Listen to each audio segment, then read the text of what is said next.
Okay, we're here with Simon Austin. It's been a couple of weeks since we last spoke to you, Austo. Suppose we better go back to the start with the Sevenoaks game. Yeah. Talk us through that, mate. Yeah, it seems a long time ago, Gooch. I think with the stop and start nature of the league, it's not ideal, but it's not an excuse. To be honest, Kane and I were quite disappointed after the Sevenoaks game, and so were the lads. But there was massive positives to take from it as well. I think one of them was the crowd. We had a great crowd, made lots of noise. I think it was fortunate that the first team were only up the road in Essex. At Billericay it was called off, so I think quite a few fans come back to watch and made loads of noise, which was great. Look, all credit to Sevenoaks. They came. We knew we were in a game.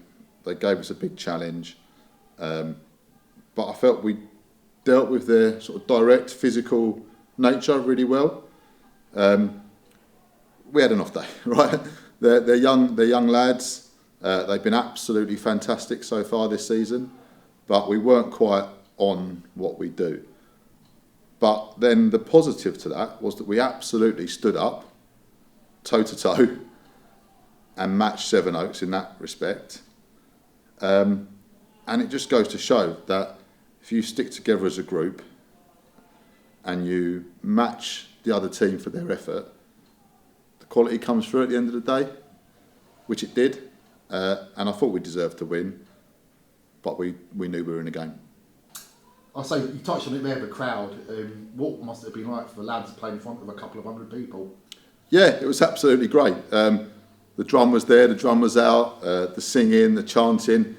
It's fantastic. It took me back to sort of days when I was playing and that. So it was absolutely great. And that's something that you can't replicate. You can't replicate that. The games that we've played away so far this season, there's been nothing like that. And I think that just goes to show what the club means to the fans and also then what the fans mean to the club as well. Moving on from that game, we had word during the week that Mason had a trial with Chelsea. Just how did that come about? He did, yeah. So first of all, congratulations to Mason. It's fantastic for him to get that opportunity, and what a great opportunity it is. He's a young lad. Kane and I really believe in him. He's really got something. He's young, he's raw, he needs to learn and develop, but he's the type of lad, credit to himself, that he wants to learn and develop. Chelsea have been down and watched the last 6 home games, I think it is, and they like what they've seen. And I'm not surprised because he's a very good, young, talented young man with huge potential. So he went up there this week. He played a game, did very well by all accounts, and I think he's been invited back. Again, touching on that, you touched on it a little bit there.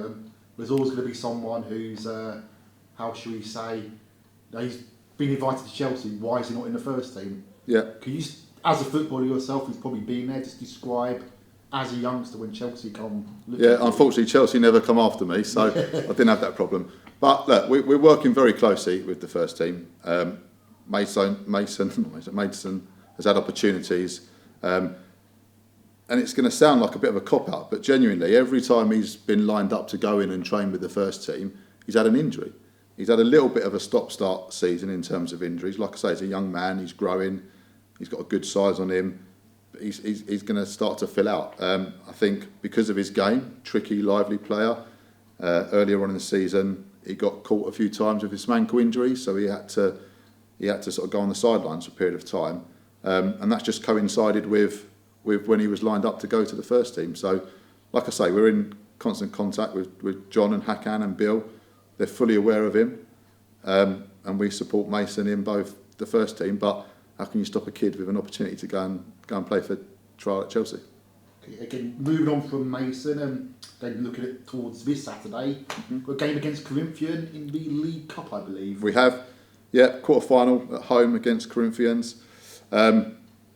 It's funny, you kind of get comments about, it's not the pressure of the league Saturday because it's a cup game, but listen, we're not under any pressure in the league at all. We're not under any pressure at all in the league. We're enjoying our football. The lads are enjoying it.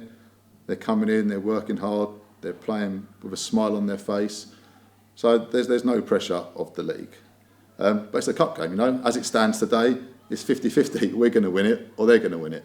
So we're going to approach that game exactly the same as we would any other game.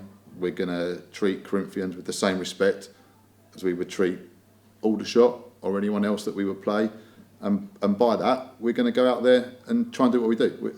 I've said before, we can't watch teams, we can't adjust how we play to other teams.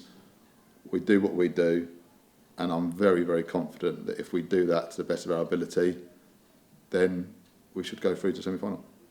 Again, it's another game where you could potentially get a bit of a crowd. First team meant to be travelling to Chippenham, but looking at the weather forecast, so it's 50-50 if it's on. Sway some of the people who might be 50-50. Look, talk amongst yourselves. I'm sure the fans do. Those that have come down to watch us, I think, appreciate what we're trying to do and how we play, and I think they recognise the talent that we've got in the squad. Look, come down, make an intimidating atmosphere for the opposition, help us get through to that semi-final. Come and support your local team. But obviously, if the first team game is on, then that takes priority. But it'll be absolutely great to be able to replicate the atmosphere that we had 2 weeks ago at home against Sevenoaks this Saturday and get us through to a semi-final, which at any level is a fantastic achievement, and the club should be proud and supporting that. Okay, so one last question, Simon. There's been a lot of speculation and rumours about you guys switching from the Suburban to the Kenny Invicta League. So tell us about that. Rumours, as far as I know, mate. Nothing's confirmed. To be totally honest, it's not the way I would see the under-23s going. I don't think that would be the right development path for the lads that we've got here, or for the club, if I'm totally honest. I'd like us to stay in the league. I think the league should look at combining their divisions. All of them are quite small in terms of the number of teams in them. So one big league, I think, which should be something that they should look at. However, if we're in this league again, great. Let's do better than what we did this year. I think the league will be stronger again next year. By all accounts, it's got stronger this year than what it did last year. It's not a direction I would like us to go in. I'd be more than happy to stay where we are and try and do better with the next group of young lads coming through. On that note, we'll leave it at that, and thanks for your time, Simon.